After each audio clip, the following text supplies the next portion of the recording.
Jason adjusted his black belt one more time, the familiar weight of it around his waist feeling lighter than usual. He'd been coming to Elite Fitness for 3 years now, and tonight's advanced martial arts class had left him buzzing with confidence. His spinning heel kick had been flawless, his combinations crisp and powerful. Even Sensei Williams had nodded approvingly. "Nice work tonight, Jason," called out Jake, another brown belt, as he packed up his gear. "That last sparring round was textbook." Jason grinned, still riding the high of a perfect training session. The dojo area of the gym was emptying out, most of the evening crowd heading home to families and Netflix.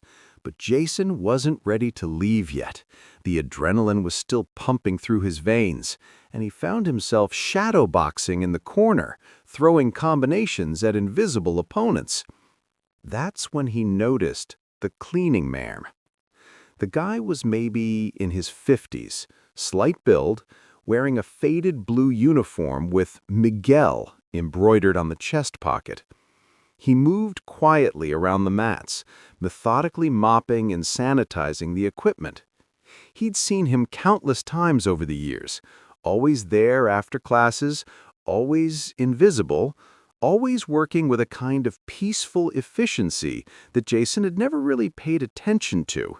But tonight, something was different.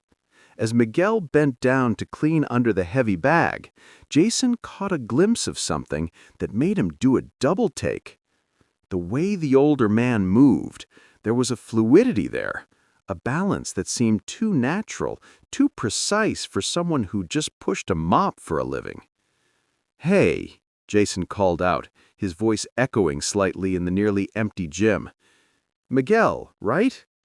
The cleaning man looked up, surprise flickering across his weathered face. In 3 years, Jason realized with a pang of guilt, he'd never actually spoken to the guy. "Yes, sir. Sorry. Am I in your way? I can come back." No, you're fine. I was just watching you move, and I have to ask, do you train? Martial arts, I mean?" Miguel's hands tightened slightly on the mop handle. "I used to. A long time ago." "Why do you ask?" "Just the way you carry yourself. I've been training for 8 years, got my black belt last year." He gestured to his belt. "You develop an eye for these things, you know? There's something about how you move." A small smile played at the corners of Miguel's mouth. "You're very observant, Mr. Jason. Jason Chen." He extended his hand and Miguel shook it with a grip that was surprisingly strong. "Look, this might sound crazy, but I'm still wound up from class, and I was wondering, would you be interested in a light spar? Nothing serious, just for fun. I promise I'll take it easy." The moment the words left his mouth, he wondered if he'd overstepped. But something in Miguel's eyes shifted, a spark of interest, maybe even amusement. "I don't know, Mr. Chen. It's been many years since I've sparred with anyone." "Come on," Jason pressed, his competitive nature taking over. "Just a few light exchanges. I'm curious to see what you've got. What style did you train in?" Miguel was quiet for a long moment, studying Jason's face. "Various styles," he said finally, "but are you sure about this? Sometimes it's better to let sleeping dragons lie." The cryptic response only fueled Jason's curiosity more. "I'm sure. 5 minutes, light contact only."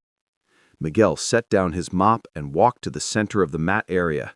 He moved differently now, Jason noticed. Not like a janitor at all, but with the measured steps of someone who understood distance and timing. He slipped off his work shoes, revealing bare feet that looked like they'd spent decades on training mats. "No protective gear?" Miguel asked. "We'll keep it light," Jason said, bouncing on his toes as he took his fighting stance. "Just some friendly sparring between martial artists." Miguel nodded and raised his hands. Not in any particular style Jason recognized, but in a neutral position that somehow looked ready for anything. His stance was relaxed, almost casual, weight evenly distributed. Jason made the first move, throwing a quick jab to test Miguel's reflexes. Miguel simply turned slightly, and the punch sailed past his head by inches. Jason followed up with a low kick, but Miguel had already shifted his weight, the kick finding only air. "Nice movement," Jason said, genuinely impressed. He threw a combination, jab, cross, hook, putting a bit more speed behind it. What happened next made Jason question everything he thought he knew about fighting. Miguel didn't block the punches. He didn't dodge them in any conventional sense. He seemed to melt around them. His body moved like water flowing around stones. Each punch missed by the smallest possible margin, and suddenly Miguel was inside Jason's guard, one gentle hand on his chest. "Your combination was excellent," Miguel said quietly, stepping back. "But you telegraph your hook slightly with your shoulder." Jason stared, his mind trying to process what just happened. "How did you—" But Miguel was already resetting, waiting patiently for the next exchange. This time, Jason came in with a more complex attack, a feint high, followed by a spinning back kick. It was the same combination that had earned him praise in class just an hour ago. Miguel watched the feint with mild interest, then simply stepped forward as Jason committed to the spin, positioning himself exactly where Jason would be off balance. A gentle push on Jason's back, and suddenly he was stumbling forward, his picture-perfect technique crumbling. "The spin is beautiful," Miguel observed, "but spinning techniques leave you vulnerable if your timing is off." By now, Jason was beginning to understand that he was way out of his depth, but his competitive pride wouldn't let him quit. He launched into his best sequence, a flurry of punches and kicks that had overwhelmed every sparring partner he'd faced. Miguel moved through the attacks like they were happening in slow motion. Not once did he strike back, but every technique Jason threw was either redirected, evaded by millimeters, or simply absorbed with perfect positioning. It was like fighting smoke. Finally, breathing hard and thoroughly humbled, Jason stepped back. "Okay, I give up. What the hell was that?" Miguel smiled, and for the first time, Jason saw something ancient in his eyes. "That was about 40 years of training, Mr. Chen.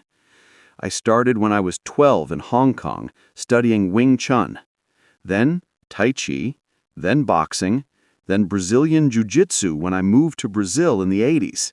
Some Muay Thai, some wrestling. I've been cleaning gyms for 15 years now. Best way to stay close to the martial arts without the pressure of teaching or competing."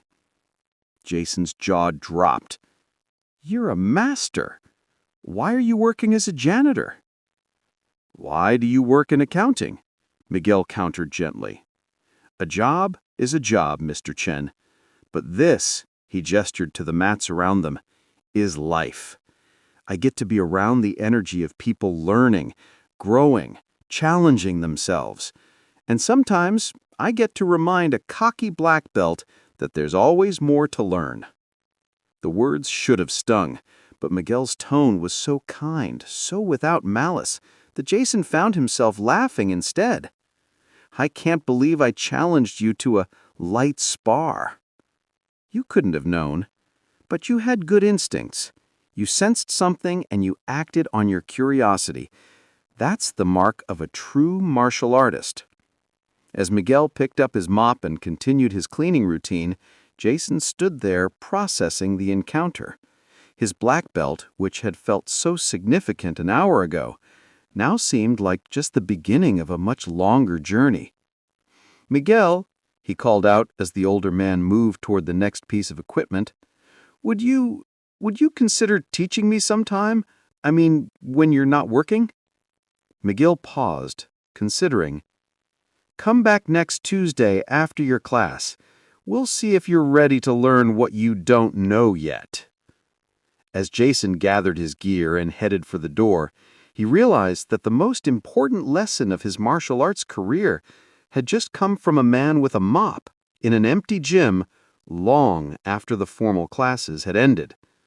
Sometimes the greatest teachers were hiding in plain sight, waiting for a student humble enough to recognize them.